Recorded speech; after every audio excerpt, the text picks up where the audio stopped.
Өмнө жилд үл алдрах түр улсыг байгуулсан их эзэн Чингис хаан Монх тэнгэрийн ивэлээр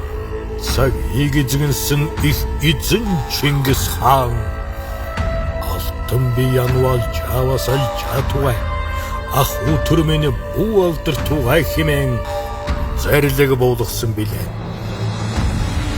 Монгол улсын ерөнхийлөгч ухнаагийн хөрс өхийн санаачилгаар Монгол банк санхүүжүүлж, соёл спорт, аял жуулчлал залуучуудын амжилт ялж, Чингис хаан үндэсний музейн их хаан өргөөнд их нутгийнхаа шижирал, өв соёлын дэдгүрийг шингээн,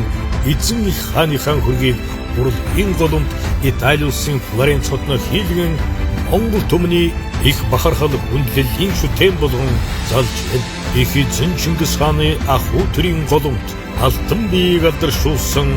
хан богд хайрхан хатан тунгалаг туулын хөвөнөө Монгол хүн бүрийн хүндлэл бишрэлийн дээд алтан Чингис хааныхаа шүтэн хөрөг бүтээгэдлээ. Монх тэнгэрийн дор Монгол улс монход орших төв бишэр түгэ дах тугай